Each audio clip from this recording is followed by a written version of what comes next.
Salve, salve, quadrinheiros! Estamos aqui no cinema, no Cinépolis, aqui em Belém do Pará. Acabamos de assistir a estreia do grande filme da Marvel esse ano, Leandro Conceição. Thunderbolts, meus amigos, acabamos de assistir esse filmaço. Estamos cheios de ideias para trocar com vocês, meus amigos. Vamos conferir passo a passo dessa resenha, mas primeiro, solta a vinheta! Estamos de volta aqui no estúdio do Quadrinhos da Rede, depois de uma rápida ida ao cinema, para trazer até você as primeiras impressões de Thunderbolts Asterisco, que chegou hoje nos cinemas, Leandro Conceição. E é isso aí, meus amigos, e que grata surpresa, um filme que quando foi anunciado eu não tava nem aí, eu disse, nossa, mais um filme tapa-buraco, e hoje a gente vê que foi uma película que veio para restabelecer, para começar a botar ordem na casa, botar nossa querida Marvel nos trilhos novamente. Com certeza, se você fizer aí uma retrospectiva, você vai ver que realmente, contrariando tudo, contrariando todos, esse filme já veio assim um pouco desacreditado quando começou a anunciar, até porque Thunderbolts não é um nome que todo mundo conhece, mas se você ainda não conhece, temos um vídeo muito bom aqui no canal, falando da origem dos Thunderbolts nos quadrinhos, basta procurar. E depois de tudo, quando finalmente revelaram a equipe, o pessoal ficou meio desacreditado, até pela semelhança dos poderes, basicamente todos são super soldados, o que rendeu até uma ótima piada no filme. A forma como ele saiu no Rotten Tomatoes, com uma nota bem alta, a previsão de arrecadação da primeira semana dele também está excelente. Então, são coisas que já estavam pré-estabelecidas, que esse filme seria um grande sucesso. E a Marvel segue sem pretensões de fazer histórias muito mirabolantes, Vai chegar esse momento, acho que Quarteto Fantástico vai romper um pouco isso, mas de Capitão América para cá, Capitão América 4, Thunderbolts, são filmes, vamos dizer assim, mais de um thriller. Claro, o Thunderbolts tem várias cenas de ação, tem a questão dos superpoderes mesmo, contidos aí, representados pelo Sentinela, mas acaba sendo, acima de tudo, um filme, sim, de ação, até pela natureza dos heróis. E ação, a Marvel aprendeu a fazer muito bem ao longo desses anos aí de universo cinematográfico compartilhado. E eu achei muito bom, cara, porque por trás de toda essa história que tem esse filme, todas essas questões das cenas de ação, as construções dos personagens, a gente tem um tema que é um tema muito atual. Eu achei muito interessante, que é justamente a questão da saúde mental, meus amigos. Essa questão tão falada hoje em dia, tão debatida por aí, olha só, a Marvel, sempre pegando o anjo das coisas, fez o seu. Vamos falar também disso aqui, jogar no nosso universo. Eu acho que esse é o primeiro filme de terapia de super-heróis. A Marvel, você dizendo, por exemplo, um filme de assalto, como Homem-Formiga, você tem um thriller de espionagem, como Capitão América 2, Soldado Invernal, você tem ficção científica, como Guardiões da Galáxia, e logo tem um filme de autoajuda, Leandro Conceição. E isso faz uma coisa, muito relevante, porque justamente no filme que trata, sobre uma questão mais ou menos assim, da terapia entre aspas, porque não tem uma questão de terapia, mas é uma questão de saúde mental, é o filme que a Marvel se organiza. A Marvel se organizou algumas coisas e fez um filme muito redondinho e centrado, enxuto. Um filme enxuto, centrado na historinha ali, desenvolver os personagens que tinha que desenvolver. Alguns, claro, ainda estão devendo, mas a gente sabe que vai ter desenvolvimento mais pra frente. Mas, cara, redondinho assim. E é interessante, que ainda falando da saúde mental, os traumas é o que liga todos os personagens. Cada personagem ali tem um trauma para ser abordado, O Sentinela, ao contrário do que algumas pessoas podem ter saído com essa expressão no filme, de quem tem aqueles problemas de ouvir vozes e tudo mais, por conta do experimento, por conta dos poderes, não, gente. O Sentinela, nos quadrinhos, isso fica muito claro, o personagem do Bobby Reynolds sempre sofreu com esquizofrenia. Sim, e isso, inclusive, é muito bem retratado. Olha, foi um personagem que eu achei muito bem adaptado. Poucos personagens da Marvel, assim, esses que, sem ser os medalhões como Capitão América, Homem de Ferro, Thor, poucos personagens dessas levas foram tão bem adaptados como o Sentinela. Em questão de aparência, em questão de uniforme e, sobretudo, sobre a sequência de ação dele em si, contra os Thunderbolts ali, que eles vão em Ultra Belado, eu achei sensacional. E nessa, voltando nesse gancho, a gente tem a personagem lá, que é a assessora lá da Val, só para deixar bem claro como esse filme retrata isso, ela fala uma coisa, diz, olha, você coloca o soro no Capitão América, que é um cara top, de caráter íntegro, virou o Capitão América, Aí você coloca no cara que ouve vozes, e doida no que deu. Isso é uma pedra cantada desde o primeiro. Então, já tinha também isso, já teve na série, que deram o soro, deram não, eles deram o escudo, e ele se aplicou o soro, né? O agente americano também, que é um cara meio corrompido das ideias, né? E olha lá o que deu. Mas o filme, no geral, assim, isso tudo são elementos que vão corroborar, vão te deixar mais próximo, né? Porque, assim, é muito difícil. Claro que nós adoramos super-heróis, nós adoramos o sentido da palavra, mas velho, a Marvel não tá inventando nada aqui. Se você pegar desde os quadrinhos dos anos 60, a origem dos heróis, você vai perceber que os personagens da Marvel sempre apresentaram problemas, sempre apresentaram falhas humanas, e nos ajudam, né? Nos ajudam a conectar. Quem aí, por exemplo, é muito fácil tu te identificar com o personagem, como no caso do agente americano, que tem um problema de performance paternal, né?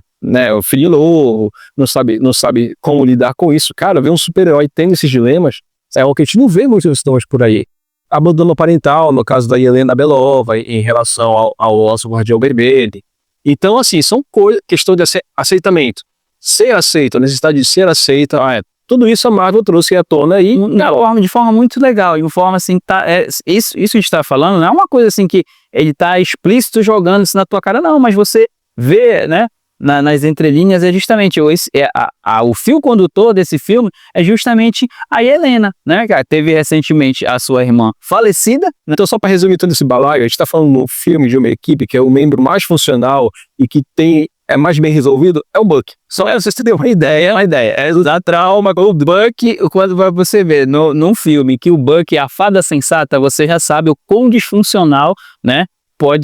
Quão disfuncional é essa equipe, né? E a respeito, estava falando, né? A Marvel sempre teve no seu editorial essa questão mesmo de colocar os super-heróis com dilemas muito humanos. Não à toa que um dos seus maiores ícones é o Homem-Aranha. Eu lembro que há muito tempo se falava assim, uma comparação muito superficial, mas que ilustra um pouco isso do editorial da Marvel com relação aos seus personagens, que dizia, olha, a DC, né, era os deuses caminhando entre os humanos, e a Marvel era os humanos se tornando deuses, né? Então, assim, pessoas extremamente humanas ganhando superpoderes. É o que aconteceu com o Sentinela, o pobre do Bob Reynolds.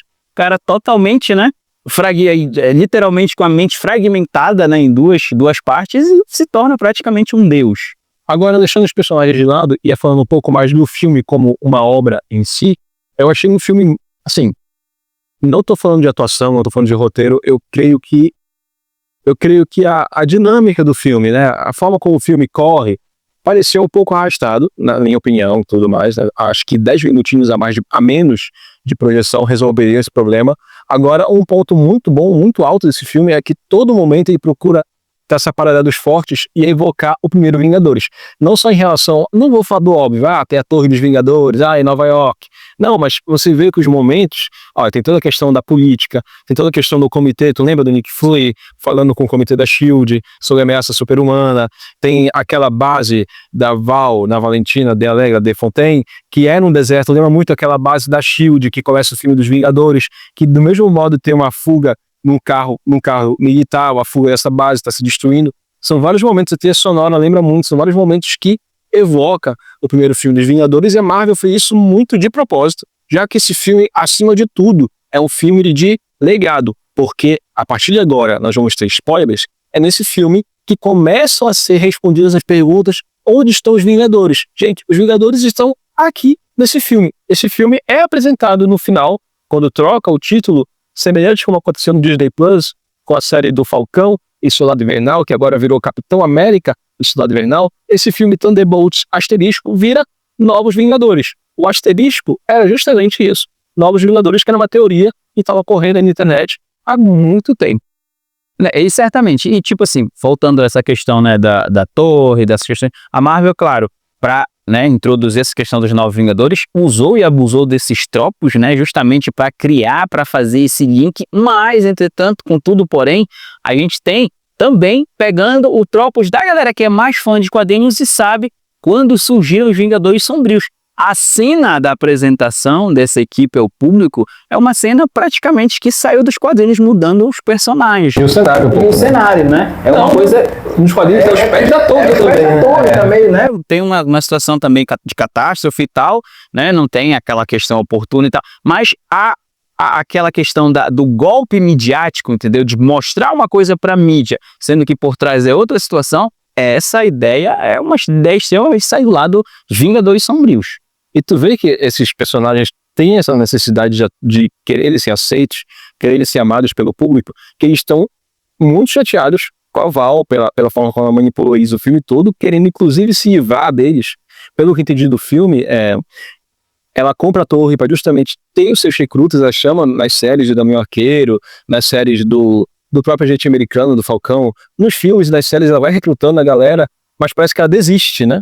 Tanto que fala, olha, vamos ativar aqui o protocolo, ela fala, olha, foi desativado, então vamos voltar atrás. Ela desiste e reativa a Torre dos Vingadores, e assim, como eu tava falando, esses personagens têm uma necessidade tão grande de serem aceitos pelo público, que eles estão indo em direção a Val para tentar, assim, prender, há uma discussão, vamos prender, vamos matar, não, vamos quebrar ossos. Que quando eles veem o público aceitando eles como seus novos heróis, como seus novos Vingadores, eles acabam se convencendo, acabam sorrindo. Isso aí acaba sendo uma perfeita analogia da Marvel, que estava produzindo muitos filmes que não eram uma grande crítica, não era um grande trunfo de público, e agora se vê lançando um filme com personagens desconhecidos e um público aceitando. Então acaba saindo, a metáfora que sai das telas é a Marvel tendo essa aceitação do público novamente. Parabéns, boa Marvel. E como história, como roteiro, como um capítulo a mais, um grande capítulo, né, do universo cinematográfico da Marvel, eu não tenho ressalvas. Agora, algumas coisas me incomodaram, Leandro, assim, no decorrer da projeção. Eu acho que a Marvel, os diretores, a equipe criativa, eu sei que não são os mesmos diretores, provavelmente nem os produtores são os mesmos, mas eles tinham que ter o cuidado que eles têm nos quadrinhos, de estabelecer, cara, tu tem esse nível de poder, tu vai ficar com esse nível de poder em todos os filmes. A gente já viu aí, por exemplo, os irmãos Russo trabalhando a questão do soro do Capitão América, as habilidades do Capitão América, muito bem. O cara é um atleta e faz pirueta e gira acrobático. Eu achei a performance do John Walker nesse filme muito aquém, muito abaixo do que te espera de um super soldado. Eu acho que nisso aí eles podiam ter tido um capricho melhor, porque nós já vimos o próprio John Walker na série de TV do Falcão, que ele deu muito trabalho lá no último episódio da série do Falcão e Soldado Invernal pro Sam Wilson e pro Bucky, que tem soro. Os dois. O Sam, o Bucky, o soro, e os Aspátridas, o soro. O negócio foi assim, né, e que realmente ele tá um pouquinho mais... Comparando, por exemplo, talvez não sei se é intencional, mas comparando, por exemplo, o Capitão América 4, o Capitão América 4, Anthony Mack, tem cenas de lutas melhores e mais bem coreografadas do que o John Walker. E o personagem do Anthony Mack, que é o Falcão, não tem soro. Então, assim, eu acho que a Marvel deveria, de fato, deixar mais nivelado tudo no mesmo sentido, para não ter essa falta de assinatura em obras do mesmo catálogo aí. E nessa questão, né, como esse filme, a gente falou ainda agora, né, foi uma coisa que vai mostrando onde estão os Vingadores, a situação, a gente tem a questão no final que já fala algumas tretas que tem a respeito da marca, mas cabe a gente lembrar aqui uma situação que mostrou pra gente onde tá um Vingador querido, né? Esse primeiro momento o Buck tá como senador Buck, cara, quem diria? Eu diria, né?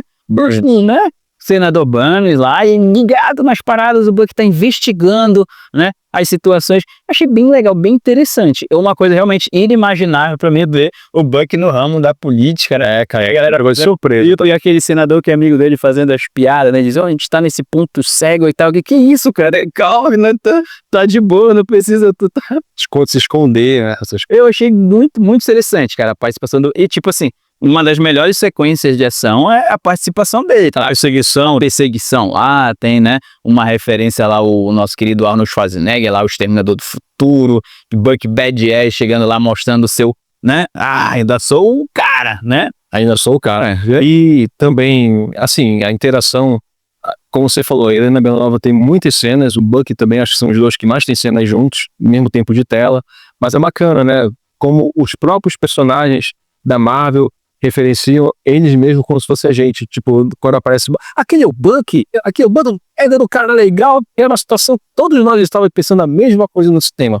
Outro ponto forte que, cara, tem que ser destacado aqui é a atriz que faz a Val, a Old Christine, a da série, isso. Cara, e assim, é interessante, porque a gente tá acostumado com o Nick Fury. Nick Fury sabe tudo, nunca perde de surpresa, se ele tá no comando, se ele tem resposta pra tudo. A Val não. Tal qual os Thunderbolts, ela é bem humana, ela fala alguma coisa, as coisas dão errado, não sai como ela planeja, ela é lá planeja, mas vai contornando, vai para o último momento, até a última pessoa dela no filme. Quando você pensou que ela ia, cara, Ela se sai de muito bem, muito barulho. Eu acho que esse filme aí faz parte da retomada da Marta, assim, ao lado de, sei lá, é considerado da de Wolverine, que também foi um filme muito bom, mas filmes sérios mesmo, que vão ter referência no futuro, vamos contar a partir de Capitão 4, é o processo da retomada aí, aos bons tiros da Casa das Ideias. No quadrilhômetro de hoje, de 0 a 100, pra mim, Thunderbolts leva os seus honréricos 4 pontos. Pra mim é 5 de 5, um filme excelente, gostei muito da dinâmica, as atuações, enfim, sou suspeito, sou passional, sou Marvete mesmo e tome 5 de 5, é nóis. E que beira Quarteto Fantástico e Superman. Estaremos aqui esperando vocês. E tem energia, meu pequeno momento. E tem mais vídeo passando de Thunderbolts ainda, hein? Fique ligado no canal, assim, se inscreva, compartilhe e comente, quadrilheiro. Valeu!